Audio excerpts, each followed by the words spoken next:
Welcome back, everybody, to another episode of the Pass Club. What a weekend in sports. What a weekend in sports. We got a stacked lineup for you today. We're going to recap college football, all the big games, all the big moments, talk a little bit of Ryder Cup.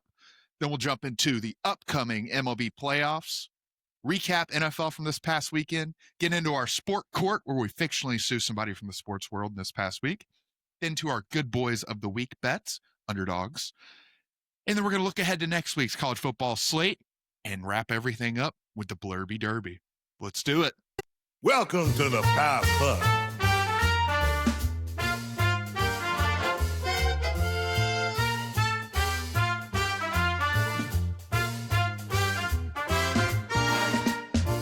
The Pass Club.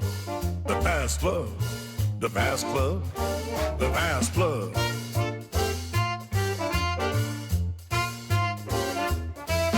Pass Club. The Pass Club. The Pass Club. Well, fuck.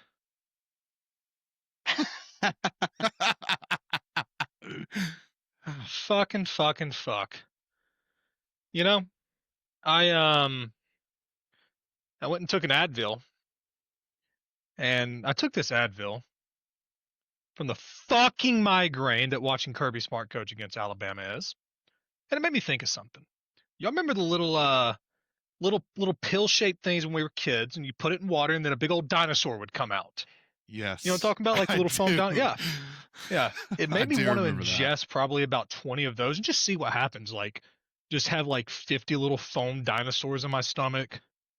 Like, what do y'all think would happen? That had to happen to somebody, right? Somebody just had to like face it. You would eventually see the Hat Man. Probably. Except the Hat Man to you would probably be the Hat Man to me is just any fucking Alabama team. Yeah. I mean, pretty much if there's any script A on the opposite sideline, that's your Hat Man. Yeah. Well, no, we love the Braves. We love the Braves. So hey, what dinosaur would you guys want to swallow? Whoa. T-Rex, 100%. I like Stegosauruses here. Oh, I was going to say Stegosaurus. Pterodactyl would be kind of cool. Pterodactyl's pretty cool. Yeah. Would you be able to fly if you swallowed a pterodactyl? Like a real one or the foam one? Like a foam one. Like, do you think the powers of the foam pterodactyl would just like? No, you'd probably just get poisoned. I might swallow one and jump off a building just to, see. Just to feel something, huh? Just to feel something. It's important to feel, and I've had a lot of feels the past few days regarding college football, NFL. I actually put on this Broncos jersey yesterday thinking the Broncos played, and yeah, they actually are Monday Night Football, so that's a little embarrassing. So what was not embarrassing was what performance went down on the field in Athens, Georgia. And I got to say, I'm proud of certain position groups from Alabama. Overall, I think we were an A- or a B+. And Georgia fans, they probably won't like me saying that, but we didn't play our best game either. Our running game compared to Georgia's, wow. If you only watched the run plays from that game, you would have said Georgia won by 20 points. But that was not the case. Mike Bobo doesn't know how to throw the ball down the field. And I will say, I'm kind of jumping all over the place with this game. There was a lot of emotions. If anything, I am more impressed with Gunnar Stockton after this game than I was before. He played great, and he should have had more great plays that were taken away by his receivers and his play callers. So, yeah, and I mean, the thing with me is everybody points out Mike Bobo. They go, Mike Bobo this, Mike Bobo that. But what nobody ever fails to really, nobody ever talks about the true root of this issue, and that is Kirby Smart hiring his friends. I mean, Mike Bobo was in Kirby Smart's wedding, I'm pretty sure, and he refuses to let his friends go after multitudes of proven ineptitude and just showing they're not able to do their jobs, right? So everybody can blame Mike Bobo, and is Mike Bobo the best player caller? No, but Mike Bobo still called a very good game against Tennessee. Mike Bobo has proven he can do it, and some of the blame has to fall on Kirby with 2 weeks of preparation. He had to sign off on a game plan, and if that's the game plan he signed off on, then Lord help him. I mean, Yeah, there's a lot to consider. But for me, I think this game was won in the trenches for sure, by no questions asked about that. I think Alabama's O-line played probably their best game since before the last time we played Georgia. The last time we played Georgia in Atlanta, that was the last time I saw our O-line played that good of a game, and they did it again this weekend, and it surely helps. Simpson Catching looked a pass good. too. no. Yeah. Um, That was But so electric. dude, the proctor, Big boy. I love it. I That's loved it. Can you imagine just being a normal sized human and seeing that guy just run at you full speed? I don't know what I would do. I I tuck my tail and run. I mean, Yeah. obviously, I've watched that clip about 700 times since the game, but but I really disliked how Kirk Herbstreit called it live. He's like, that poor safety. Just watch him. I was like, dude, he is a D1 athlete. Like, he probably expects himself to make that play. I mean, but anyone trying to stop a 6'7" offensive lineman, it's tough. Yeah. I mean, and then going back to your point too, Elkins, you said the game was won in the trenches. The game was also lost in the trenches. I mean, a lot of Georgia fans are calling out Kirby for the 4th down play call, saying it was a bad play call. If you go back and watch the replay, it was a touchdown. Like, it was a touchdown. And a lot of Juwan Gaston, well, if you, Dylan being a fellow offensive lineman will kind of understand this. So it was a weak outside zone call. The hurry up to the offensive line had Bama out of position. So Juwan Gaston, the Georgia right tackle, is getting a lot of flack for this play. They're saying, if he would have just crashed it, because the edge kind of made an inside move, and everybody's saying if Gaston would have just closed off the edge, we would have had a first down, which Georgia would have. But that wasn't Gaston's job. That job fell to, I believe it was Dontrell Glover, our right guard, and he just didn't execute the play. He took his step to the left because he had somebody shaded on him whenever he should have, kind of made an outside move there. Outside zone. It was a weak outside zone. Yeah, if it crosses tackle's face, usually then it goes to the guard. Well, depends. Yeah. I also would have to see the stunt and see what they did. But I mean, he stunted inside, right. but yeah, but it was that penetration from LT. Yeah, it was a little screwed up. I applaud Kirby for going for it. He is mindful of the fact that leading up to this game, they were 5 for 5 on 4th down. Yeah. So you shouldn't go away from your MO on offense. If it's working, you need to keep rolling with it. But again, it's just one of those things where you do have a second half shutout. Yeah. I mean, but like I said, if you look at the play, Dylan, look it up after this. But if you truly look at the play, it was a touchdown. If one guy did his job, it was a touchdown. So it was a one-on. Then it wasn't a touchdown. It was a one-on. It was a one-on-one opportunity. Yeah. It was a shoestring tackle by the D lineman, which made the play. But if he didn't even touch him, it still would have been a one-on-one with the corner, which I would have probably said Georgia gets the first down at least. Oh, easily. But I don't know how well Cash Jones runs the ball, but also in a lot of there's a lot that really went into that 4th down play. The play beforehand, and I told Dylan before this episode I was not going to make any excuses. I don't. You can classify this as an excuse maybe, but Gunnar Stockton got that first down. And the fact that Kirby went tempo there, it didn't give the booth a chance to buzz down. If you watch that, Gunnar Stockton got that first down. I don't know if Elkins, I don't know what you think about that. I have no idea what you're talking about, that first down, so it probably wasn't a first down. The one right before the 4th down, whenever Gunnar Stockton. You know that one. Yeah, the one right before the missed 4th down. If you go back and watch it, it genuinely, he's over the line. There is a shot from Sanford Stadium that is right down the 20 that basically shows the line. It was a first down. But then again, that goes back to Kirby being a Tylenol baby and deciding to hurry up to the line on 4th and 1 with the game basically on the line and quick snap instead of giving the replay booth a chance to buzz down. I don't know. Like I said, I agree with the call to go for it, but at the end of the day, didn't work out for him. I will say outsider point, and I did say last week that I did think Alabama was going to win the game. Just a gut feeling. If you're gonna lose as Georgia, if you're gonna lose this game, this is the best possible way to lose this game. It's the best possible way to lose this game. I really don't think it knocks hardly any points off Georgia for anything. Yeah, I mean, I think it's, you guys still are in a very good spot and will continue to be in a good spot. And keep your chin up, because you should probably have 2 SEC losses right now. So you're in a good spot. Well, I mean, the thing that I kind of, and again, this kind of sounds like a cop-out, but I don't want it to sound like a cop-out. I mean, Bama needed that game really more than anybody. I mean, for sure. Yeah, I mean, and like, I don't want that to sound like, anything, but it is a true statement. I mean, Bama had to have that game. Yeah, I mean, virtually, the implied odds with the -2.5 really was weird to me, because Sanford Stadium, each of these stadiums are unique in how much points they get, but I feel like Athens is probably in the top 5 as far as getting points, and to only be -2 was a big red flag for Georgia if you're a sports bettor. But definitely a position where Alabama could not afford to take an L on the road.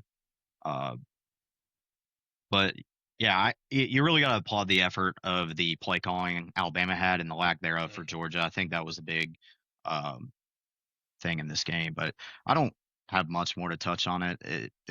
Nobody won a championship on Saturday, so I'm not too thrilled about certain areas of where we played. But I'm sure Georgia wants to get better. Bama wants to get better. I don't doubt for a second Bama and Georgia could be playing again this year. Yeah, and I mean, I'll say one last thing, kind of speaking for Georgia fans. My hat is off to the Georgia defense in the second half. I mean, they went in, they made the adjustments they needed to make, and they pitched a shutout in the second half. I mean, incredible second half performance from the defense. Offensively, just couldn't get it together. And then the last thing I want to say is Kirby Smart sounded like an absolute baby back bitch in his post-game press conference. I mean, there's no other way around it. For those that don't know, Mal, what did he say? So they go in there. Basically, first question is, what do you make of your record versus Alabama? In this, okay. So Kirby goes in there, and his answer to this question was, well, what is everybody else's record? And that showed me a lot about Kirby Smart. I'm not going to get too deep into it. I love Kirby. Kirby's a great coach. But when you built your entire program on we don't care what everybody else is doing, and we're going to be Georgia and we're going to play Georgia football, and then you go in and answer a question like that after that loss and just pile on with, well, what's everybody else's record? And you built your entire program on we don't give a shit what anybody else is doing. That is very, very weak to me. I mean, that is a very, very weak comment from Kirby Smart. And quite frankly, that's probably the first time I've ever heard Kirby Smart talk in a post-game press conference and been disappointed in what he has said. That's his whole mantra, really, is and it was very contradicting. The last thing I have to say, it's kind of funny, but I referenced playing college football, logging some hours on that game. You miss kicks, and sometimes you miss them bad, and you press the button at the wrong time. That's what that second half field goal attempt looked like. Wow. I couldn't help but think like the kicking meter, and you just like miss it as bad as you can, and that's what it would have looked like. It was crazy. Yeah. It turns red and it wobbles. Yeah. Yeah. Yeah. Any other closing points? I mean, this is y'all's Super Bowl thus far. All right. I do want to put some good vibes out there into the world. I am a little concerned. Has anyone heard from or seen Squirrel White since the Virginia field rush? He's a former Vol. I care about Squirrel White. Squirrel White he has a place in my heart, mostly because of his name. But yeah, he got trampled. That was the first thing I noticed when I was watching that game live. I was like, dude, that guy is probably not all right now.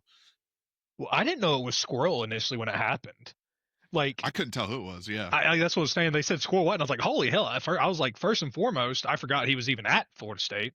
Yeah. Secondly, I was like, somebody go get this man. He is needing a damn CPR, and he's one of those, what's those little This is clear. And he Yeah. needs what are Yeah, those one things of called those. again?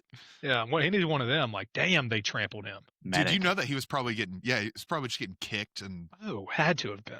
Wow. Yeah. That also. How do you not have a barrier between? That was like some high school. That was so Bush League. I'm actually pretty like disgusted by the actions of Virginia on Friday night. Like, I get it. You suck. You don't win a lot of games. And when you do have a good team and you beat a team that you haven't beaten, but maybe 4 times in your whole history, Yeah. go storm the field. That's cool. But to do it like that, oh my gosh, dude. I don't like the Vols, and he doesn't even play for the Vols anymore. Squirrel White. I'm thinking of you, man. I hope you're okay and nobody actually did anything to you, but it didn't look good. We have to institute a rule, and I was thinking about this after this happened. You have to let the opposing team clear off the field first. Nothing good has ever come from keeping, but when both teams are on the field. I know it's the moment, and you want to be there impossible. for the moment, but it's not impossible. It's not Dude, impossible. it truly, like, you either have to ban field storming or you just have to let it happen, because there's absolutely no way to stop that many kids and that many people from getting on the field for a minute to 2 minutes. Like, it's physically I just think impossible. of bad things that have happened. Alabama player punching that woman in the face. Yeah. The thing is, like, it is banned. It is banned. Yeah. They fine you a lot of money when you do it, and Virginia ain't got that kind of money to blow either. I think about this too. Duke losing maybe 2 years ago. Kyle Filipowski, for all the Duke fans out there, I know you know this guy. I forget who they lost to, but he got drilled by a fan on a court rush in basketball. And man, I'm just saying, if that was my team, dude, I'm going to find that fan and we're gonna go talk about it at least. Take him out back, rough him up, give him a little why-I-yada. Arkansas has this thing they implemented with a timer. I think that's stupid, but it's better than Arkansas. What is it? I saw this thing. They were like, if we win the game, we're gonna put up a 3-minute timer, and when it's over, you can rush the field. We have to let the opponent clear off. Yeah, but that's what I'm saying. I understand. I understand it's not as in the moment. It's not as fun, but like these kids are like just doing crazy stuff to people when they're rushing the field. They're doing crazy things. Have you seen some of this stuff they're doing to the these bird people? in Castellanos' face. I disagree with Dave. I disagree with Dave Portnoy on probably like 60% of the things he said or says in general. But what he said about it being on site with these athletes and these kids that rush the field and they do something blatant like a middle finger in the face. And he said, you can just straight up fight this person and kick their ass if you want to. Yeah. I kind of agree. I think if Castellanos knocked this dude's teeth out with a right hook, there should be no repercussions. No consequences. None. Well, unless you're that Alabama player and you punch that woman in the face. That was. Let's not forget about that. Let's not forget about that. She wasn't even running in his direction. She was running to the left of him, and he just straight up decks this lady in the face. This poor girl. I want to say though, I'm not defending this Alabama player. I'm defending Alabama players. I do not defend Jermaine Burton. I do defend Alabama players though. Jermaine Burton is a Georgia player. I hate that guy. That came to play football at Alabama. No, we don't claim that mother. No, we don't claim him whatsoever. He's a Georgia football player that came to play football at Alabama. We do not claim Jermaine now Burton. He's out of the NFL because he's a thug. So. Oh, Jermaine Burton's the biggest. So that was Mama the told specific. Me if I don't have nothing. And that field storming, but wow, gosh, can't do those things. He didn't really get disciplined, so that's on Bama. Whit Weeks has to dump his girlfriend, right? Has to dump Wade and Kiffin's daughter. There's like no way back from this. Like you just got to dump her. You just got to say, "I'll see you later." You just got to tell her, "See you later." Kick rocks. So is the Ole Miss LSU game now the Landry Kiffin Bowl, or is it still the Magnolia, whatever they call it? It probably is the Landry Kiffin Bowl at this point. I mean, I was gonna say, I mean, apparently this relationship has been going on since like the spring, from what they said. First and foremost, there was way too big of a deal made about this on like national TV. We got grown men talking Well, it about. was Lane Kiffin. Lane Well, Kiffin yeah, made it a big deal, which is yeah, strange. Which is strange. Let's yeah. be honest here. That's strange. This is your daughter's boyfriend. I get he's playing for the opposing team. I get it. It's fun, but like, you're also like kind of putting your daughter out there, and that's a weird spot for me. That's where I'm like, I get the memes, I get having fun, but I'm like, it just makes me cringe a little bit. It makes me cringe. Was she a sleeper agent though? I mean, was she out getting information on LSU?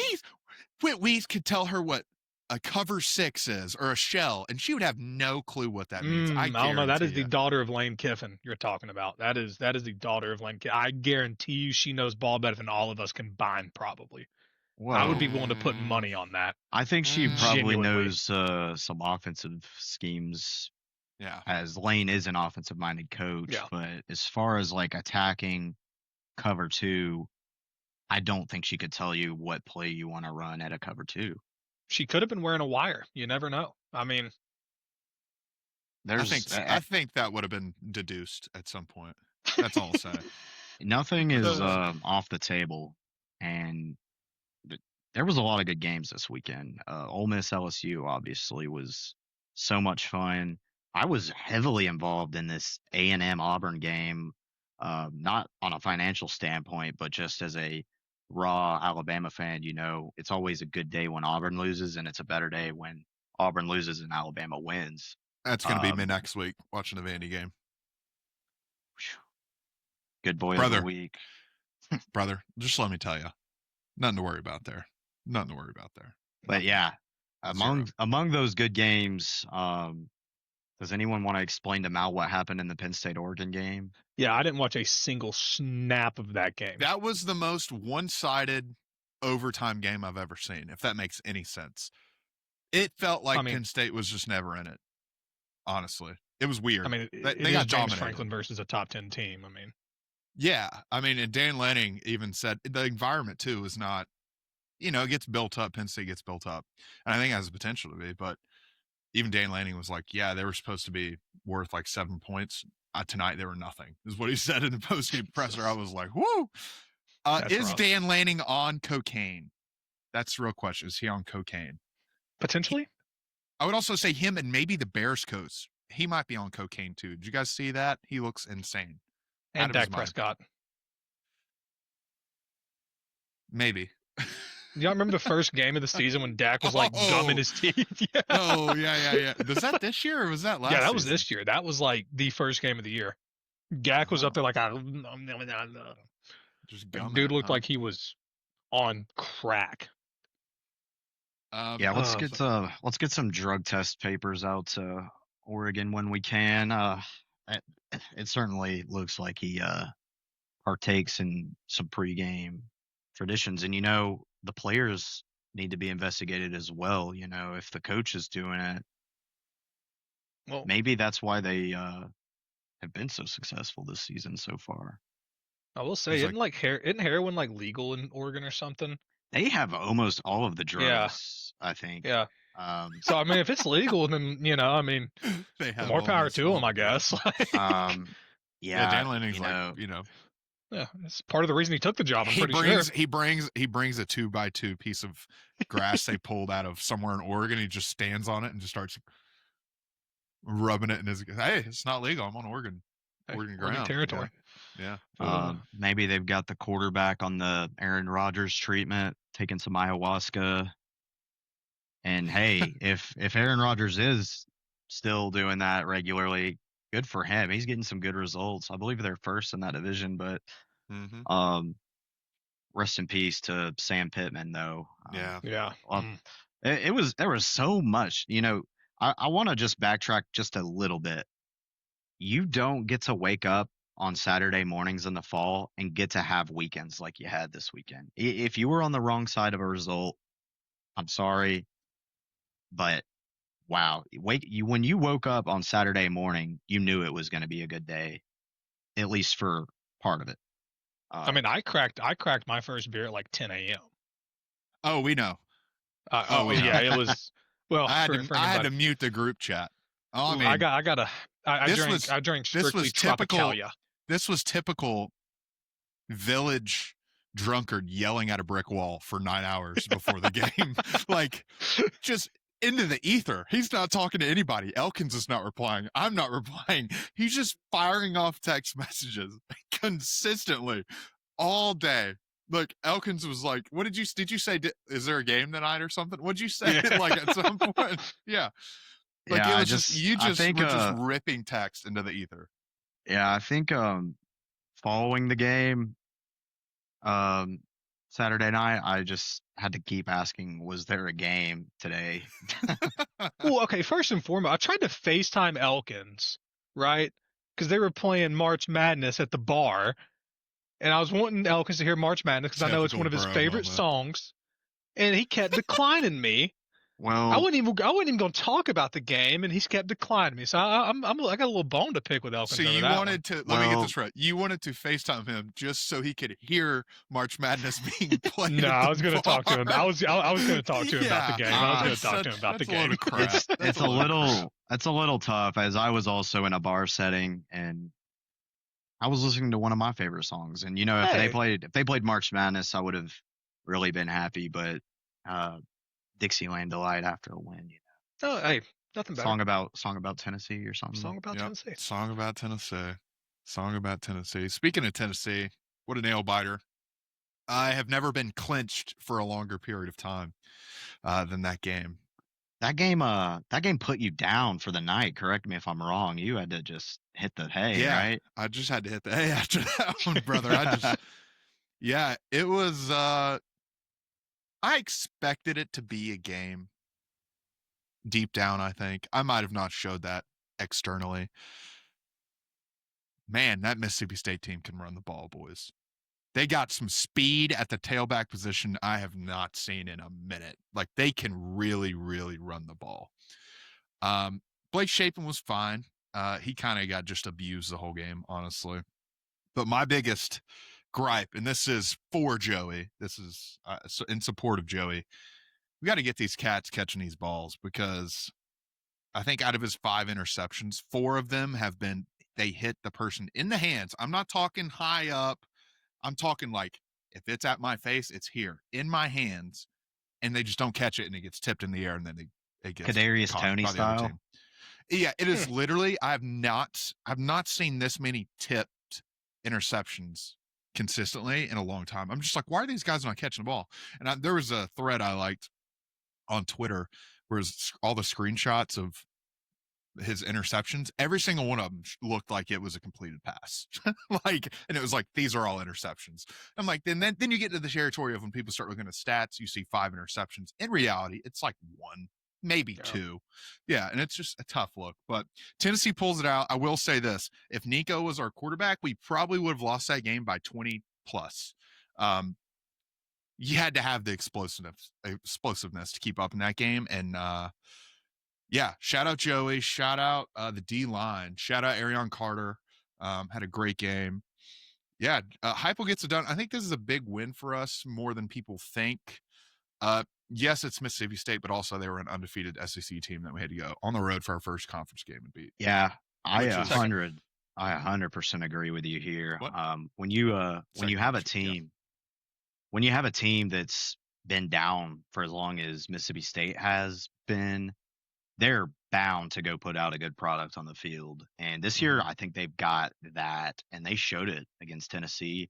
They showed it against Arizona State. That's a Heisman finalist quarterback they took down earlier this year.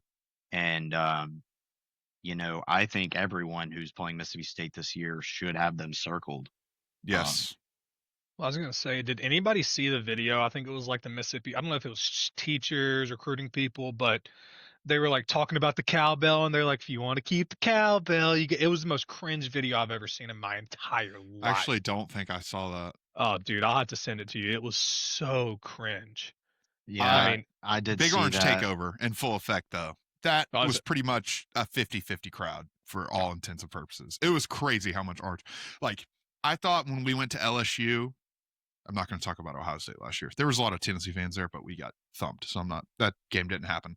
When when we went to LSU back in 2022, I was like, that's the most Tennessee fans I've ever seen in a away game. This was double that, like easily double that. If you watch the last play in overtime, dropped the ball in the end zone, it sounds like a home game. Like it legit sounds like a home game. It's wild. But yeah, that's it. Tennessee gets the dub, get a bye week this week. Then we got Bobby Petrino rolling into Knoxville. That's going to be fun. Do we low-key think, let's conspiracy theory here a second. Do we low-key think Bobby Petrino threw like calling bad games just so he could take over as interim? Well, we should ask Notre Dame. Yeah. Because I owe them an apology. Last week I said this game won't be very competitive in the favor of Arkansas. So I'm going to say yes, they threw this game because I'm not going to admit I'm wrong. Can we talk about kicking it or a fake punt when you're up that much? And I don't know whether to call that Bush League or whether to call that like hell yeah, Marcus Freeman. Yeah, like that's what I'm saying. I don't really know what to think about that. But I mean, it feels like it's Bush League, but at the same time it's like hell yeah. Like yeah. I'll tell you which Bush League. This envelope rule in the Ryder Cup. That's Bush League, dude. That is such crap. If you don't play, you get points. In what sport in history has that makes zero sense? Even in normal golf. I wouldn't even say sport. I would just say event. Golf, you withdraw, you're automatically making $0 for the event. Cut players, I think, make more than a withdraw. Actually, I think you don't make money if you get cut. Yeah, you don't. No, yeah. So yeah, you don't make anything. But yeah, that's wild. The boys, for all intents and purposes, were dead to rights Sunday, and they came out and this is the thing that kind of aggravates me. Individually, we are the better team, but we're not a team. If that makes sense, we're not a team.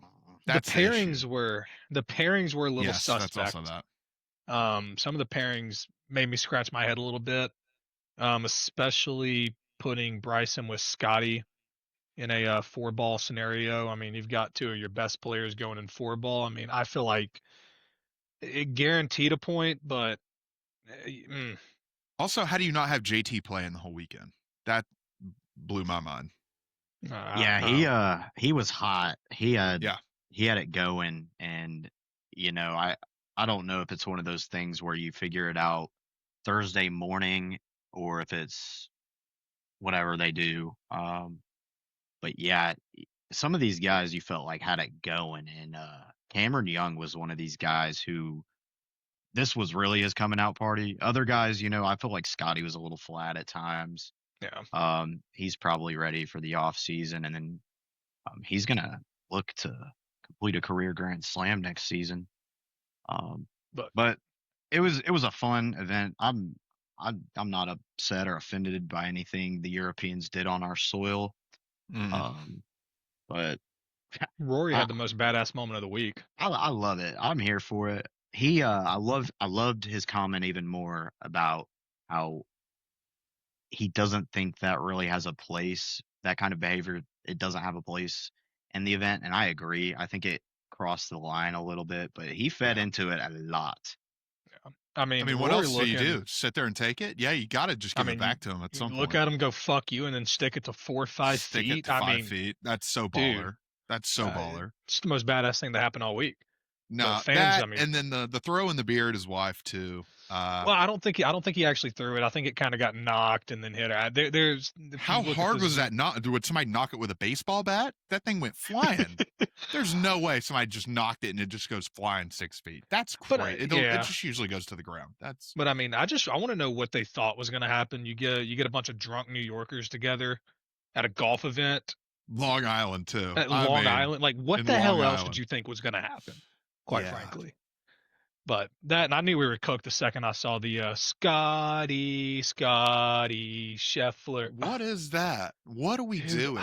Why can't we get cool chants like the Europeans? They got it figured out, man. They have attended one too many Premier League games, and not even Premier League. It is from League 8 of soccer where that's some 17-year-olds going out for a team and making $200 a week to try and score goals, all the way up to your $50 million soccer players out in England. Yes, I said soccer.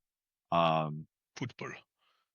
But yeah, they've got the best chance out there. How If do you they can, how do they all know them? That's my question. Maybe I don't know enough about Tradition. this. I mean, the same way But it's like a any- Tommy Fleetwood chant. Like, how do they know a Tommy Fleetwood chant? And they're they all all in follow unison. the same cadence, kind of. So, Elkins, you might be able to. You're a little bit more of a soccer lore guy, but we can you might see be the able to. Chelsea FC up here. That is the best team in the world at this current time. Per Donald Trump, he handed them the Club World Cup trophy. So that's why I stated that. But yes, there's not really a method or anything behind the chance. I feel like I think one person starts it, and then six people hear him say it, and they all start saying it, and then six people behind each of those six people starts hearing them say it, and then they all just hear what they're saying, and they start to put it together, and then it starts rolling. And the guy that's been in there in the middle saying it, all of a sudden he said it 50 times, and then the guy that's way over there in the corner heard it for the first time, and now he's saying it, and all of a sudden you've got a beautiful chant. That's far more impressive than just walking in there, handing everybody a slip of paper, and it's like, these are the chants. Just doing it like that off the cuff is, if that's how it is, that's super impressive. I don't know if that's how they did it at the Ryder Cup, but I think that's how they do it for most of these matches out in England. Yeah, and I mean, I do know too. I mean, a lot of them are kind of like on a same cadence. As a lot like they have like certain chants that they can switch the words up to, and it's a little finicky, but yeah. But yeah, the fans, the American fans, if we don't have cool chants, all we've got is absolutely shitting on Rory McIlroy and hoping that he loses his mind. Calling Shane Lowry a Teletubby. Dude, there's Like, some people are crazy, bro. People are crazy. I'm all for chirping, but in the back swings and when they're up there trying to putt, I mean, that's when it's like, come on, guys, you got to respect the game of golf a little bit more than that. You got to just put yourself in their shoes, because I mean, if I'm Yeah. hitting that shot and I'm like, all right, like this 4-iron's about to go through your head. Yeah, I'm gonna just slice this one right into your face. Yeah. Wow. I'll tell you what, fans are in pain though. Mets fans. Little Mets. The Lowell Mets. Lowell Frank was right. Frank the Tank was right, folks. Frank is Everybody right. wants to sit here and hate on the man, but when they had the best record in the league, he called it flat out. This team has no heart. And people are like, what are you talking about? It's the Frank the Tank prophecy right there. It came true. And then if you want to add insult to injury, the Marlins getting together for a team photo on the field, they didn't make the playoffs. They took a team photo acting like, I guess just because they ended the Marlins season or the Mets season. And then right on top of that, you got Pete Alonso in the locker room saying he's going to free agency. I mean, God, can you get any worse for the Mets? Brutal. That is so Lord, brutal. when it rains, it pours, and it is. And he was so raining in quick New to York. answer. Yeah, he was so quick to answer in that video. They're like, so you're opting your contract? He goes, oh, yeah. I'm like, whoa, okay. Yeah. I actually haven't seen it, but yeah, you need to watch it. It's it's hilarious. I read it, but yeah, wow. It was like that's ugly. No pause to think. He was just like, oh yeah. It was crazy. Well, I don't know if they were going to be able to pay him after the hefty sum of money they shoveled out to Juan Soto, but I'm going to defend the Marlins here. I think every MLB team that's ending their season at home with a win should go out and take a team picture and say, hey, we had this group of 25 or 26 to end the season, and we happened to be playing a team that was in the playoff hunt. But guess what? We never take a game off. We want our averages to be high. That's where I'm coming from. But they were definitely doing it out of pettiness. I was gonna say, did you hear the announcers, the Mets announcers, whatever they were doing? Those guys are some dorks, man. They've had a really cold run the past month, but past that's aside the fact. Yeah. All I'm saying is, if the Braves are gonna get sent to the fucking depths of Cancun, come join us, Mets. I'm just gonna say, the prices of tickets and flights to go to Cancun, they went up like about a week ago, the Braves got these Cancun flights booked back in July, so Oh, we're yeah. we're chilling. You know, it's We're about to win the Cancun World Series too, at the way we finish the season. gosh, you know it. No, but Any, wild I'm card. excited for this ALDS. Yankees, Red Well, Sox. AL it's a wild wild card. card, so it's wild card Oh, series. wild card. Sorry, that's what I meant. Yeah. That's what I meant. Yeah, And then you So- have. Go ahead. I was talking. I've got some mutual friends that have heavy interest in this game, and all the way from, you know, father figures on one side almost that are diehard Red Sox fans to good friends from school that are Yankees fans. And man, I'm I'm trying to help out both parties here, but I'll give you my take on the game. I think the Red Sox are going to win in 3. Well, the Yankees are about to get exposed to playoff Max Fried, and I don't think it's going to be pretty. A lot of people, what they don't realize about Max Fried is the postseason for a pitcher.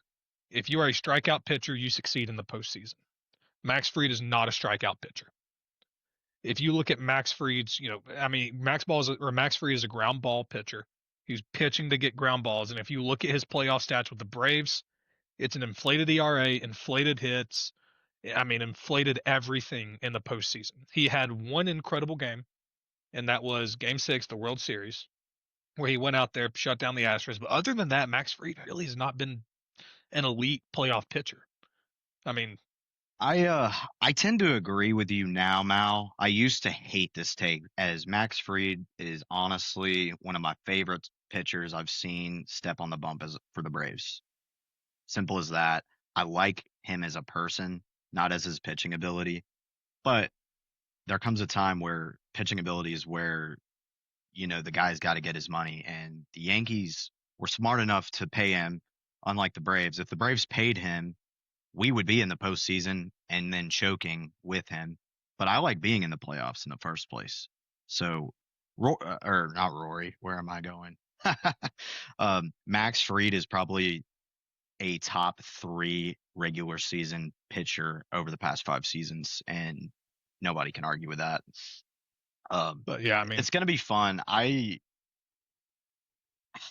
As far as who I think is going to win the World Series as a whole, you know, we've got so much stuff to cover with NFL and all sorts of things, but we can digest more of the MLB postseason in a week or so. I just want to say the Brewers are winning the pennant, and I don't know if they're going to get over the hump and win the World Series, as they've never done that before, but I think you'll see them in there. well, yeah, I mean, I was Brewers, gonna say, now you had Phils, right? I'm on the Phillies, man. I put a future in a while ago, and it was all Phillies all the time. I think I got the Phillies at plus 800. But if you look at, and just kind of to go back to the Max Fried here, Max Fried is 2-5 with an ERA of 5.10 in 20 postseason appearances. He's really not a good postseason pitcher. So the Yankees, they know what they have. I just don't want Yankees fans to think that regular season Max Fried is going to show up for them in the postseason, because a lot of the times it doesn't. I mean, it's just a simple, sad fact of the matter. So yeah, I wanted to look that up for us real Well, quick. with the Braves being out of the playoffs, I will say us 3 here shared a core memory going to the World Mhm. Series together. I would not have And we traded won. that for the world, man. And we had our fun. So it's okay that we're not in the playoffs for the first time in a few years. Mhm. A few years, hell, try what, 8? But I know your cup of tea, Dylan, isn't necessarily baseball, but what do you think? You know, maybe you've seen the Blue Jays are good this year for the first time in a while. Who do you got? I will be, no joke, beheaded if I do not say I think the Phillies are going to win. I knew that was coming. I will be beheaded if I don't say the Phillies are going to win. Lady loves her Phillies. Lady loves her Phillies. So, two I'll be rooting for. So, That's probably one of the most fun playoff environments in sports, is a home Phillies playoff game. And if we get like a Red Sox Phillies World Series matchup. That's gonna be crazy. That is going to be insane. I think this postseason's got a lot of potential to be really fun, but game hasn't even We'll see happened what yet. They happens. start tomorrow. Yeah, I mean, unfortunately, the Dodgers and the Phillies kind of got shafted with the format. I still can't believe they're not going to a reseeding method after the wild card games. It just feels dirty almost. I mean, I know the Brewers are nasty this year, but I mean, who would you rather play? Would you rather play the Dodgers or would you rather play the Padres or Cubs? I don't know. I think any team that's in the playoffs right now, the only team that I don't think is on par with the rest is the Reds, but Well- Brewers, Phillies, Padres, Dodgers, they're all capable of sweeping or getting swept. But that's what makes playoff baseball the most fun. It's about who's hot. Yeah, other than that, I ain't really got anything else on baseball. I tell you who's not hot. Titans, and Cam Ward knows it. All time, let me say something here. If your team's gonna be bad, and not just bad, very, very, very bad, I think you want a quarterback like this. I think. Because I've had some bad teams, and we've had quarterbacks that go out there and play it politically correct, quote unquote, to where it's, things just didn't go our way. We fought hard. That crap where Yeah. they're just media trained answers.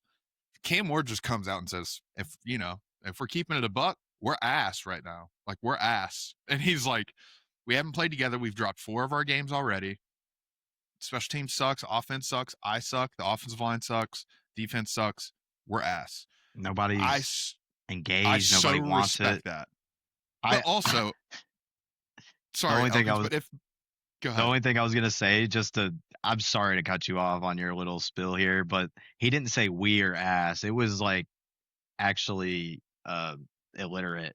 We ass. We ass. Yes, we ass. That made it way we better. Ass. We Well, ass, dog. I kind of want to know what I was gonna say. I kind of want to know what Dylan thinks about the old Brian Callahan press conference. I don't know how you, number one, with your quarterback, this is what I was going to say, your quarterback speaking like that about the team, and then the follow-up press conference with the coach. How do you not, I just don't understand if you're an owner and you're seeing all this. It's clear your quarterback does not believe in your head coach. The guy who is going to be the face, look, folks, I've seen a lot of quarterbacks come through these doors. Way too many quarterbacks.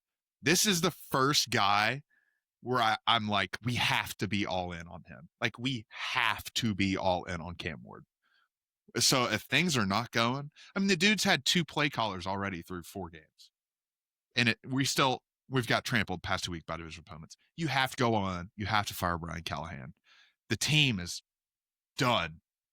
Toast with him as coach. We won't score for the next decade if he's our coach. So that's all I got to say. I like Cam Ward saying all that, though. It's okay if you don't have that stat off the top of your head, but I'd like to hear it one more time. The Brian Callahan stat you shared a week ago. He has the lowest win percentage. I think it was through his first 30 games or whatever it is, however many he's coached in NFL history. Worst win percentage as head coach. Yeah, that was worth hearing again. That's actually horrible. Yeah. Yeah. But I was sitting here thinking, Mal, I was sitting at work today thinking, Mal, I was trying to remember the last time we won a game, and I couldn't remember. I can't remember the last time Titans won a game. That's sad. That's really sad. yeah. I can't pinpoint. Like, oh yeah, I can't remember. I thought even back to last year, I'm like, when did we win a game? I don't remember our last win. That's bad, folks. That's bad. Real bad. But I was gonna say too, if you want to know what else is bad? What? Steelers doing the tush push. Did y'all see Aaron Rodgers? Yeah. You got to commit. God, it wasn't even that. He just stood back there, he stood back there and just said, had a little cup of tea, probably popped a little Molly or something like that while he's back there, doing whatever, That's what was doing in the Aaron tea. Rodgers things. Ayahuasca. Yeah. Ayahuasca. They Whatever probably, drug Aaron Rodgers is on nowadays. It's probably all legalized out in Ireland. It must have been a good trip. I did see the video of him saying he wanted to try Guinness there so bad. Priorities, brother. He is Priorities. one of us, and I mean he's 41. He doesn't need to be in the tush push. He's got Darnell Washington, which is practically two people. So yeah, He saw that and said, "I am 41. I ain't doing it." That Achilles was screaming, "Do not do this." oh wow, yes. Yeah, Ugh. definitely. Mal, you want to talk about your Jalen Warren incident?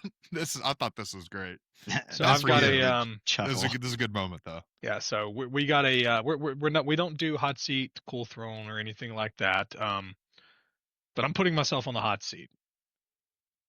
I was a hungover Jalen Warren owner. All week it said Jalen Warren was most likely going to play in this game. I even got a notification yesterday that said Jalen Warren should be good to go for Sunday's matchup in Dublin. Well, after Georgia lost, I decided, fuck it, let's go get obliterated. I was already obliterated. I just decided to, pile on top of it. So, we go out Always a good idea. after the game. Always a good idea. Always a good idea, especially after a brutal loss like that. Go out, not even thinking about fantasy, but wake up, game's already going on.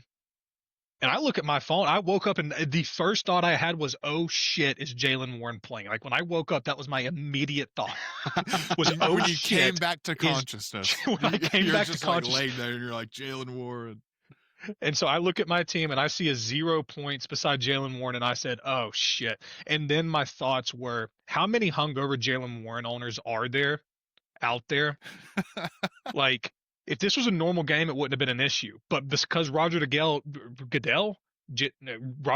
decided to be a freaking, I don't know what the hell you want to call him, and send two teams out to Ireland to play 9:30 a.m. Who does he think he is? Chris Columbus? He's got to stop all this crap. I mean, dude, like, Quit does he not exploring. does he not think about the fantasy owners that are getting absolutely obliterated the night before and are not going to be up at the ass crack of dawn to check their fantasy team and see if Jalen Warren's playing?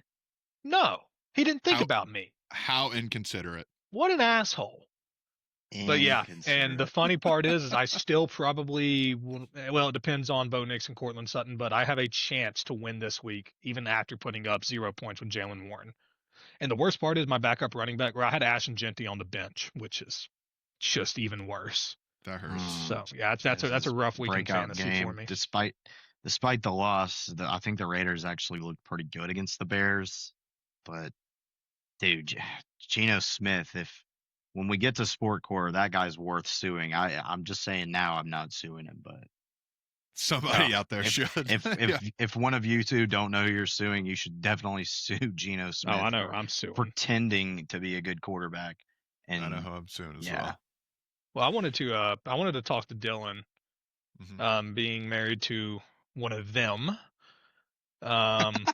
Philly fans. The Eagles are kind of innovative in the football world. They discovered the Tush Push, a nearly unstoppable play, which, by the way, the Tush Push fake this week, absolutely phenomenal. I mean, that was incredible. They really are so innovative. It's kind of crazy. They like both, and you think about like the way they structure their contracts, the Tush Push. Now they've cracked the code on how to block kicks. Have you noticed how many block kicks have been going on this weekend? That's what I'm saying. Am I crazy? Know. There were so many block kicks this weekend. The Eagles have like 4 or 5 in the past 2 weeks. Yeah, not that. Yeah, like the Eagles analytics department had to have found something with the block kicks. I mean, that's all I'm gonna say, because these bastards are blocking kicks left and right. Bears got one in a win in Vegas. It's crazy. I do have to backtrack to this innovative Tush Push. But Alabama did run we ran the Tush Push a little bit with Milrow, and then we did a spin-off with a handoff around this outside, and it worked. But we have seen that before. It was in college, and the Eagles should do that. They could probably run 3 or 4 different plays out of that formation and have so much success, because if it's 3rd and 1, they're gonna get that 1 yard on just the standard Tush Push. But maybe if it's 2nd and goal, you could you could do almost anything. I don't know. I think again, football is one of the most under-evolved games. I feel like if some rugby player came Dude. over and just figured it out a little bit, and you see it with the Chiefs, it looks a little Mahomey whenever you see a lateral in the open field. Here's a guy. There's just certain things, like the lateral rule. I feel like is so underused. But special teams, they're evolving. These block kicks, we've seen more this year than maybe we've seen in whole seasons. Yeah, I know. It's crazy. And I mean, and it really just feels like back to the innovation part. I mean, Philly you got the Philly special. They're just at the pinpoint of anything crazy, like play wise. It just feels like Philly is there. And it kind of makes me resent the bastards because I wish my teams were that cool. Yeah, I feel like Sirianni gets more hate than almost any coach in the league. Which I don't get. Well, look at where he's coaching. Yeah. True. I don't know. I have no room to speak on if he's a good or bad coach. I think he is a victim of having really good players on his team that he organizes and they just go out and do it. But, they get wins and they're Super Bowl champs for a reason. So I have a funny story, a funny Nick Sirianni story. So back when Lacey and I, the wifey and I, were dating, I remember she was watching one of those like camp videos where it's like inside the Eagles camp or whatever. And it's the year when Sirianni got hired. And I remember just watching this dude. We were just sitting there and I said, y'all are so cooked. I was like, this guy's going to be gone in like a year and a half. I was like, you're not going to win any games. Like, you're cooked. This guy's a dweeb. Freezing cold take. One of the coldest takes I've ever had. That guy's a flat out winner, dude. He's a flat out winner. So he's earned my respect multiple times over. But I want to, I was going to say, I want to talk. I don't have much to say. Falcons are back. Bijan Robinson is a dog, and Kyle Pitts is doing Kyle Pitts things. Kind of good to see him getting involved. He finally got him a touchdown. So everybody clap for Kyle Pitts owners. This might finally be the year Kyle Pitts is Kyle Pitts. But yeah, Falcons are back. Feels good to get back in a blowout win column after a 30-0 loss to Carolina. Not good, not nicht sehr gut. But now we are doing really, really good. And let's keep the winning train rolling. Michael Penis is a dog. Certainly. And, the Broncos obviously haven't played since the last time we recorded. We do this on Monday. They got a big one tonight. I'm about 90% sure we're going to win the game and like 40% sure we're going to cover. I think Vegas wants the Bengals to play good. So there might be some weird things going on tonight. Just look out for it. So yeah, not sports betting advice here, but I like our odds to get the dub tonight. That or we're just going to lose on a last second field goal for the third consecutive week. So maybe you'll block it. Maybe you'll block it. Maybe that's you'll block right. It. That's right. Can we just do normal overtime? Can we just like adapt college overtime rules or sudden death for NFL? Like the tie thing drives me up the walls. Well, I was thinking more like big man Oklahoma drills. If you play a full OT period, like let's get creative with this. Like screw a 2-point conversion like college. Like let's get creative. Big man Oklahoma drills. I like we should this. Do that. Yeah. There's we this should thing do the in, lip sync contest. See what head coach can lip sync better, and the audience has to vote. TV audience, of course. I love this audience. setting in Madden. It's called Tug of War, and the ball's on the 50, and then each offense plays against the defense. There's 3 plays, and you try and drive the ball as far down one side of the field or not. Whatever side the ball ends on wins. So it's kind of like a penalty shootout. I would also like if kickers just attempted 10 field goals and see how many they can make from like 50 yards. Well, I don't remember. Has any of y'all's dads talked to y'all about the old Georgia high school overtime penetration rules? You're scaring me a little bit. No. Okay. When Elkins, I say has your dad talked talked to you about penetration? Has he talked to you about penetration? No. So I've not been talked to about penetration, so no. Not yet. well, I mean, I feel like everybody's dad's at least talked to him about penetration once, right? I mean, that's a No, I don't know old the overtime. rules. It's Come an on old now. overtime Let's rule. hear it. Okay. Anyways, it's basically normal overtime. You get the ball. You go down. If you score a touchdown, great. Opposing team has to answer. But say you go down, you get to the 48-yard line. Well, if the opposing team gets past the 48-yard line on the other half, they win the game. So it's kind of like the tug of war, but it's Kind of like tug of war, but I actually like that. Yeah. yeah, like Yeah. Yeah. I actually don't mind that. But yeah, there's got to be something. It's the worst for it to be the most popular, like, football league, and for it to have the absolute worst overtime. I just we don't are understand Brits, why. man. I don't. Yeah, I don't understand where along the journey they were like, we should let games be able to tie. This is football. We don't tie games. That's like the stupidest crap ever. T-ball Well, in the yeah. NFL.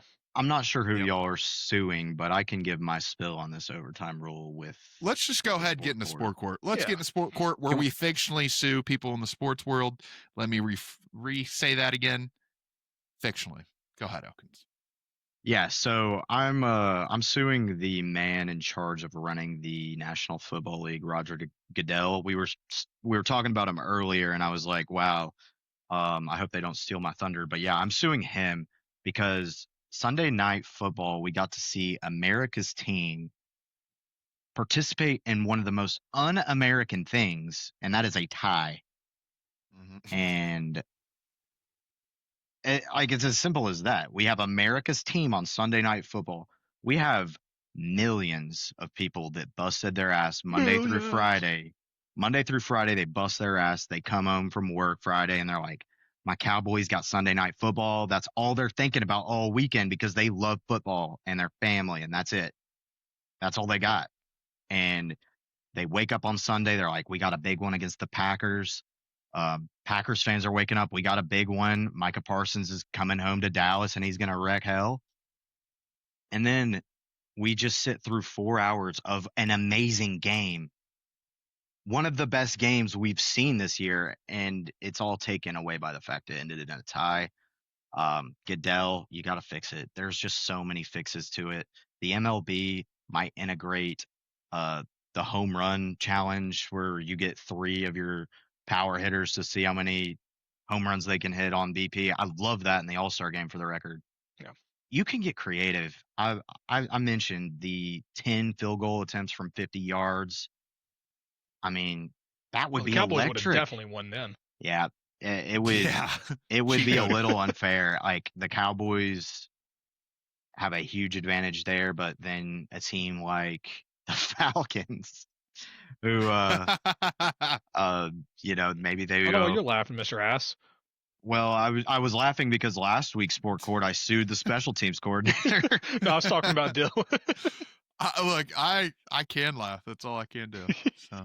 I also saw a clip of Vrabel with the field goals, talking about how the Titans just have terrible look at kicking. But yeah, get creative, Goodell. You're getting sued by me fictionally this week. Any restitution for that? Just come up with more creative overtime. That's it. Air guitar hit. I think while we're at it, your restitution is to get rid of the silly kickoff rule too. Yeah. Oh, dude, I hate that crap. That's so stupid. That. All right. I know who Well, I was I'm gonna suing. say. Well, I was gonna say, kind of going back to that game. That was a big game for the Scorigami sickos. It was. That was a 40-40 big Scorigami. Big game for the Scorigami sickos. Not everyone was involved in a tie. The Scorigami fans won.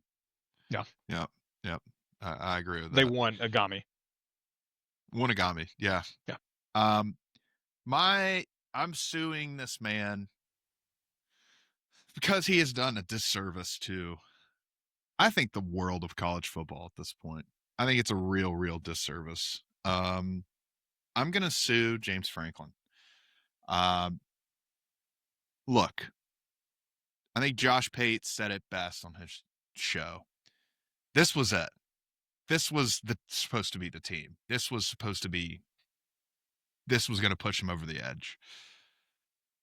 It's not working, and it hasn't been working. I think the stats show it hasn't been working, and the fact that I just absolutely just completely kicked to the desk. But the fact that he's still there kind of blows my mind. I think they're merchants of having a hard schedule and also recruiting, I would say, because they are stacked with talent top to bottom, but it's got to be coaching at this point. I mean, you can't win any big games. You won't win any big games if this guy's your head coach. Unfortunately, that's just reality.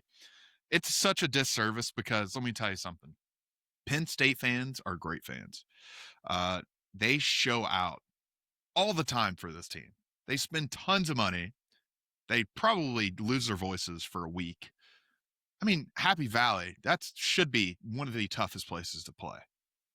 And the fact that it's not, the fact that Dan Lanning is sitting there saying the fans weren't worth anything because Penn State is so bad and because Drew Aller looks like a toddler out there, it's a little crazy.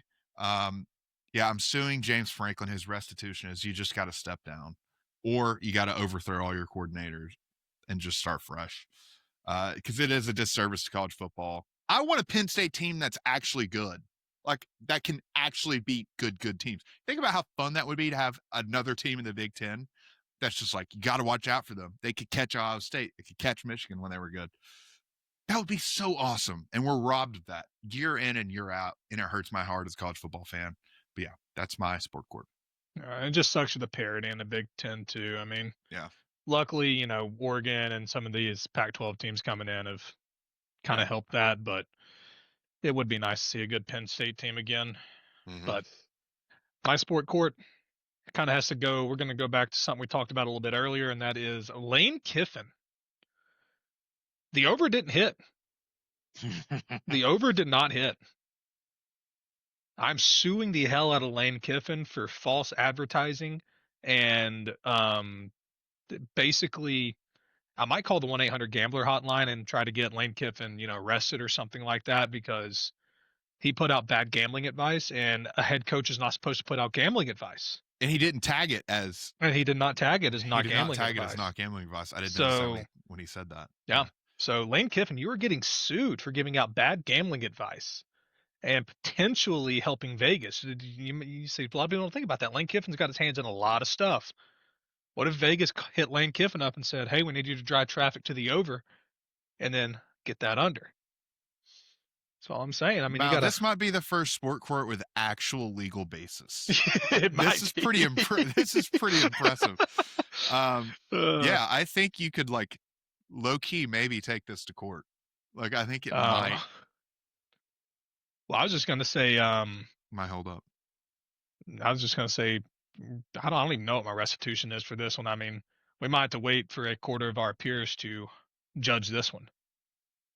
Might actually take it through the legal process. This might not be fictional, boys. Yeah. Might be class action. Wow. This segment has grown exponentially since we started this, and now we're actually ready for actual legal battles. Look at us. I think we should sue ourselves for Good Boys this past week. This bad. Agreed. After what was a scorching hot start from all three of us with we were 5-1 straight up. Me and Mal started 2-0 outright with, the Mr. 9.5 hat's gonna have to wait. Yep. Yeah. But I was pleased with the first half effort from Washington in my pick at least.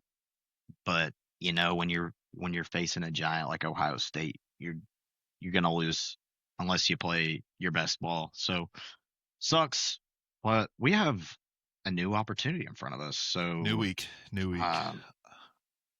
Elkins, you're the leader of the clubhouse again. Go ahead. I'm at a really, really hard spot between three games, really, and one of them I want to take, and I'm going to. I feel like I have to take this, and go ahead, say it. Florida. Ooh, he did not take mine. I am taking Florida plus 6.5 in the Swamp, and the reason I'm doing that is because it is 6.5, and there are going to be so many people taking a mortgage out to put it on Texas money line. And And I don't know, weird things happen in the world of college football. And when a 3-1 team that has not really played a good 4 quarters yet goes to play on the road in another SEC school, I don't care. If you have not played 4 great quarters of football yet, you're on upset alert against anyone. Yeah. I And agree. Florida has had time to take all sorts of criticism, and I don't know. I think this game could go a lot of different ways, but I just got a feeling. So Did you see what Billy said? I think it was today. Did you see what Billy said? No, I didn't. I did not see what he said there's something happening. He said DJ Lagway has a look in his eyes I have not seen out of this kid this week. Oh, that makes me hate it though. That makes me hate. Because to me, that feels like he's trying to drive hype. Yeah, I mean, I'm only basing this off of one thing, and that is the point spread, which it's weird. Everyone's going to be wanting Texas to win by 7 when this game plays. But Florida was on a bye week, and teams that are off of bye weeks have time to prepare. And this Florida defense, I think, is good enough to keep Texas off the board. Enough. At least enough. Miami, they look great. And Florida was in that game in the second half a little bit. I'll let you guys pick, but give me the Gators. There we No, go. I mean, I love the pick. Gators 6.5. I love the versus pick. Texas. Like you said, Florida's defense is the sole reason this is a 6.5 game. If Florida's offense can click even halfway more than they have, I think Florida's looking at an outright upset. But for me, I'm going to be going and picking against a Colt this Saturday. There is a team that just played an incredible game at home, an incredible overtime game at home, and just barely lost to a really good Tennessee team. I see the look in y'all's eyes. I know. But we've got a Mississippi State team rolling in to Aggieville, play Texas A&M on a 14.5-point spread. Can I just say something? Can I say something? I kind of like it. You could say it, Dylan. Hold on. 2 things, just objectively. This is stating pretty much that they think Texas A&M is 7 points better than Tennessee, which I don't agree with. I don't think Texas A&M is 7 points better. I get it's at Kyle Field, but it's at Kyle Field, right? Yeah. Yeah. But did you hear the news today, Mel? Oh, no, I didn't. Oh, no, I didn't. Oh, you didn't hear the news? Oh, okay, no, this I is your didn't. pick. You said it. I did say it. I'm riding with it. Texas A&M mascot died. Oh, shit. You're doomed. Oh my god. Revelry died? Whatever Sounds the like- collie is, it died. No. Now Dude, you're I'll further say how like upsetting this is. Like this is a good boy segment that's about dogs and No, bro, can I change my pick? No. Bro, No. That's fucked. You're done. Revelry You're done. died? What? Oh, Mississippi State's also a dog though. They are. They're a bulldog. Dog on dog crime? So maybe it cancels out. Like, Maybe Mississippi State's bulldog, I forget what his name is. Maybe Bully killed Revelry. Maybe we got a little dog on dog crime action here. Now, as soon as you said it, I was like, he has not seen I the have news not, today. dude. He has Damn, not that seen the news hurts. today. That hurts. That hurts he so has not bad. seen the news. Damn, Bro. that's rough. I saw Big Cat tweet it out, and he was like, it's hammer 14.5, right? Oh, hammer God. it. No, you Yeah. know what? I'm sticking with it. Okay. Give me Mississippi State. They got momentum.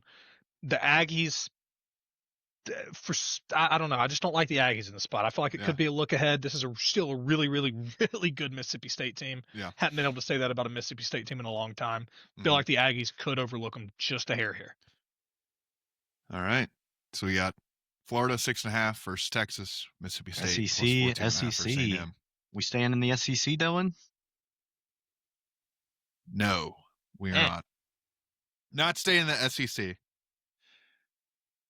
This one's interesting to me. Because of a few reasons. Based off how this team played last week and also what's going on with their opponent right now. Virginia Tech is 6.5-point favorites over Wake Forest. I think, I don't know. It's one of those, I saw the number and I was a little surprised. But also let me first say I did totally botch last week, but Kentucky turned the ball over 3 times in the first half. You just blew it. I'm going to take Wake Forest 6.5 versus Virginia Tech. This one's a funky one to me. It's just one of those where I'm like, that should not be the line. But then there's a reason it's that. So I'm gonna take Wake Forest 6.5 here. I kind of think Wake should win this game outright. Yeah, I don't know. I think they can cover 6.5 though. Wake played really good last week, so I haven't. Can I give an honorable mention, good boy? You sure can.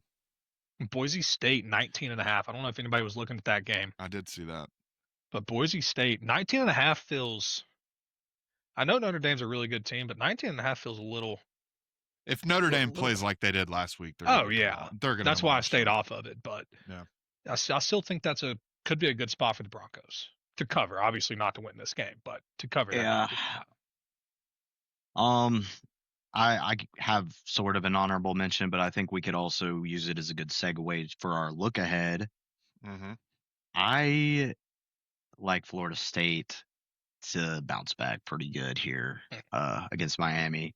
And with it also being our segue for a look ahead, why is that not game day?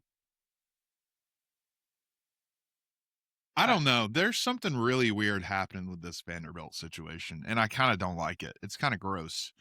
Maybe it's just because I'm a Tennessee fan, but it just feels gross. Like they have played quite literally the best team they've played is a Utah State team. That's a lot of before South Carolina. Well, Lenore Sellers didn't play the entire game. Yeah, I mean, true. You take Lenore Sellers away from South Carolina, they're probably right at Utah State or a little less. Their combined record of opponents before Utah State playing that game was 4-12. Yeah. Yeah. This team, into Pavia and the Heisman talks, it's just rubbing me the wrong way. You can't, I don't know. It's Vanderbilt. We need to pump the brakes. It's Vanderbilt. It's the same thing that got us in trouble with the Notre Dame take, but you got to pump the brakes. All I'm going to say is... Yeah, I'll let you go, Mal, and then I'll give my boots on the ground take on this game. All I was going to say is, did you see who's going to be in Diego Pavia's corner come Saturday? What does that matter? Johnny Manziel's not going to just be like whispering in his ear, telling him, hit the slant route. All I'm saying is, if Pavia if Pavia pops off for like a big touchdown run or something and doesn't get up and immediately hit the money Manziel, I'm suing him next week. I want to sue him anyways. You see he has his locker in the middle of the locker room alone? Yeah. That is, I hate that. It's not like a row. It's not like a row. It is literally just on its own in the middle of the locker room. That's everyone else flag. Is on the wall. That's a big red flag. Who does this guy think he is? Who does this guy think he is? Yeah. He thinks he is the savior of Vanderbilt football. He kind of is. He kind of is. But you can't act like that.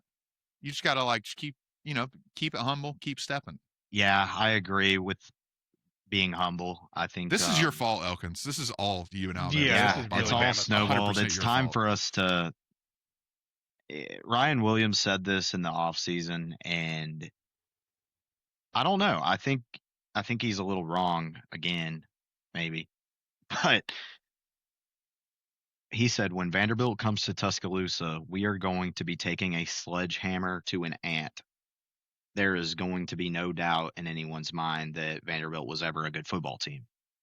The thing is, it's not an ant. We're at least dealing with like a decent size. A nuclear cockroach. Maybe. A fallout cockroach. This is a 5-0 team that, yes, they've played poor quality opponents. Not very good. Quad 4 teams. Trash. Agreed. I agree with that. But they are doing it like they're the best team in the country. Like they're beating these teams like Ohio State would beat these teams. And that's what I'm a little bit sketched out by. Somebody I mean, maybe the experts know what they're talking about, and they said, "Hey, we're making game day go to Tuscaloosa for this one." Hell, I'm happy about it. I bought the tickets 2 weeks ago, and they're about double in price now. So W there. There you go. That's aside the fact. I'm a little worried. I saw that point spread come out today, and I think this is a game. I almost took Vandy as my good What is boy it? this 10 and a week. half? Yep, 10.5 in Tuscaloosa. I almost took Vandy as my good boy when I saw that number. Because I like to shop the lines. Like, don't look at the teams, look at the records and what the spread is and where the game's being played. I think that's important. So that's why I took Florida for my good boy. But that's aside the fact, again, huge advantage that we're playing in Tuscaloosa. I wouldn't be worried if we were on the road because I don't think Vandy gets a big advantage in home games. Alabama, on the other hand, does. Mm-hmm. So I think that's going to be the deciding factor. But if we can stop the run, we'll probably cover that. If we can't, we're probably gonna hope our kicker can make some kicks. I really think you guys will be fine. I think, especially after what happened last year, you guys are going to come out firing. Yeah, Firing. we definitely are not going to overlook them just because of what happened last year. Alabama historically, no matter who the coach has been really good in revenge games. I mean, normally it does matter who the coach is, but I think we still have a little bit of our Bama identity, and I really think our players are going to lock in on this game. It sucks being in the SEC at times because I was looking at our schedule, and I'm sure Dylan can speak for Tennessee and Mal can speak for Georgia. It is not easy brutal. in this league. We got and Missouri's having a great year. I thought that when I looked at the schedule, I said, all right, Vandy, W, Missouri, W, Georgia, question mark. You know, it goes on. None of these games are W's. No, There's never any gimmies in the SEC it's so deep. The league is so unless you're deep playing now. Arkansas. It's wild. It's kind of Um, wild. Like I said, though, I'll be boots on the ground. I'll try and deliver some content for us. So be on the lookout. What time is that game, halftime Elkins? update. 2:30. So I'll be Interesting. I'll 2:30 be in the Central. north end zone. Okay. I might wear something that stands out a little bit so I can get spotted on the broadcast. There you go. There you go. How about you wear nothing, huh? Hey. Any other big games we want to talk about? next week? No, I do want to say I forget off the top of my head, but Kirby Smart cannot cover to save his life. Not gambling advice here, but Kentucky on the plus 20.5 could be a move. Could be a move. Kentucky All right. played great against Georgia a year ago, and I don't really know how good Kentucky is compared to last year's team. But I like Stoops. I think he always gets his guys up for the Georgia game. He certainly has done good at that in the past few years. But yeah, I mean, other than that, huge game, Florida State. I think Florida State's going to get an outright win here. Still a great football team. Just kind of ran into a weird situation on Friday night. Friday night game at Virginia, just bad juju for them. So I like Florida Yeah. State. Other than that, it's really kind of a down week for college football. I said Florida State was going to be my honorable mention, but forget that. My real honorable mention is Houston hosting Texas Tech. That's going to be a fun in-state game that I think isn't getting a lot of love. 6:00 night game kickoff. Houston's coming off of a bad performance. Still won, but yeah, bad performance. They did. They had to grit it out, down 2 touchdowns in the fourth quarter. But hey, good teams find ways to win those games that you have almost no chance. So. I'm gonna give you a take here. I mean, this could be a freezing cold take, but I think this is a big week for underdogs. I think this is a huge week for underdogs. Another game, you're looking at Virginia off a huge win. Going to Louisville. Louisville is a 7.5 point. Oh no, they're favored 7.5. Never mind. I read that line wrong. Never mind. Read that line wrong. I thought Louisville was plus 7.5 in this game. Disregard everything I just Louisville said. is favored. Louisville is favored by 7.5 points. Miller Moss, man. Miller Moss, USC transfer. A lot of people forget he's there at Louisville. Well, they're 4-0 team. Yeah. Jeff Brom. Yeah. But Yeah, it'll be a weekend certainly compared to what this last weekend was and all these matchups. NFL, I feel like it's not doing much for us this weekend. My Broncos are going to Philly, so I think it's Best gonna team be a in the little league, scary brother. there. Yeah. yeah. But hey, due for a loss. That's right. Maybe, And potentially. I think this podcast tonight would have been a waste of time if we didn't mention the name Jackson Dart. What a beast. Madison Beer. Did he swing her? I don't know. He Oop. just posted her on his that's brutal. What a dog. I was gonna say I also forgot to mention something as well. There's one thing I do want to mention before we close this out. Bad Bunny. Bad Bunny. Bad Bunny. It's gonna be a vibe, I think. We'll see. As a Swiftie, I'm pissed. She's too one of big y'all- for the Super Bowl now. Well, she turned it down. I mean, she turned it down. Apparently, they offered it to her, and honestly, our queen deserves to get paid. She deserves to get paid. She knows Travi's not going to be there, so she ain't going. Yeah, she wants to. Well, I think she wants to spectate the Travi retirement. Maybe they're. I don't know, man. Where could one of y'all tell me where the Super Bowl's being played this year? It's in California, SoCal, I think. I think it's valid 49ers, for Bad Bunny. Levi Stadium. Yeah, or right? Levi, not SoCal. Yeah. That's valid for Bad Bunny, I think. If it was if it was in Chicago or something random like to that. be honest, I mean, I don't give two shits about the halftime. I think Metallica would have been sick or like some like Widespread dope panic. rock band. Yeah, like widespread. But I mean, let's be real here. Dude, the Wiggles. The Wiggles. Yeah, let's get the Wiggles. Bro, Have you ever heard of give me the Limp Biscuit. Twiddle? King Grateful Gizzard Dead. and the Grateful Lizard Dead Wizard. would have been actually, or not Grateful Dead and Co. would have been pretty sick. I'm not gonna lie. Nobody would have enjoyed that. But I mean, dude, People if it's would in have just San been sitting Fran, there. You would have had a stadium full of me's just being like, what is happening right now? whoa, dude, the amount of blunts that would have been sparked up at halftime. Holy hell. They would only have time for like one song. Yeah. Yeah. They play what's the 15-minute song? Terrapin Station. They play Terrapin Station. Yeah. Oh, that's our set, everybody. Thank you.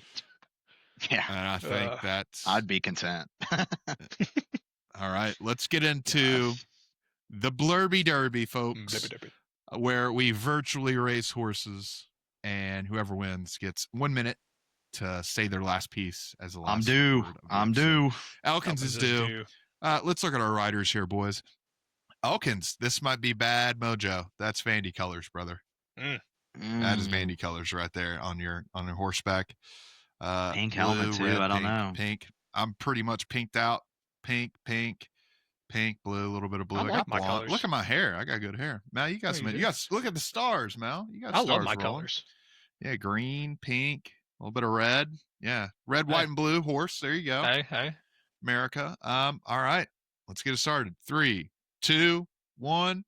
Let's All right, go. we're rolling. Turn the music off. Turn it. All right, this we're rolling. kid. We're Sorry. going. We're Elkins going. is in the lead. We're kind of neck and that's neck. not good for Everybody's neck and Elkins. neck. That's not good for Elkins. Elkins he's is falling falling to the off. back. Here He's falling comes to the back. Dill.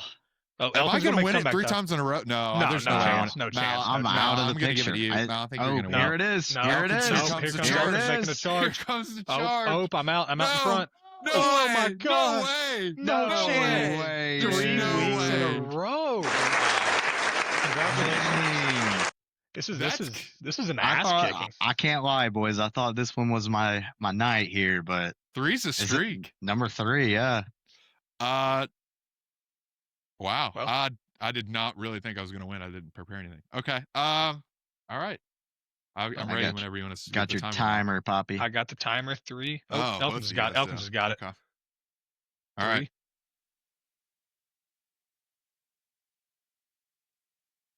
Go for it. All right. This goes out to all the fans out there of bad teams, because I'm in that boat when it comes to bad teams. My team is, one would say, laughably bad. Laughably bad. Titans are laughably bad. Look, we're the glue, folks. We're the thing that holds these teams together. While there might not be a lot of Titans fans, that's okay. I'm still going to watch every week, and I'm still going to be depressed every week. And my Sundays are still going to suck, but guess what? The Titans have Cam Ward. He's going to lead us to the promised land. I mean, when I say promised land, I mean get us in the playoffs, because that's all I can hope for as a Titans fan. But if your team sucks, keep pushing through. Keep being a fan. You're what makes the sport great. Yeah, just keep being good people. Live it up. Football sucks if your team sucks, but life never sucks. Remember that, folks. That's all I got to say. Thank you. Cut it short. Elkins, you want the last 2 seconds? Tough times don't last, but tough people do. Tough people do. All righty, folks. Thank you so much for tuning in to another episode of the Pass Club. We sincerely appreciate it. Please like and subscribe if you haven't. Helps us out a lot. And we will see you next week. The Pass Club. The Pass Club. The Pass Club. The Pass Club.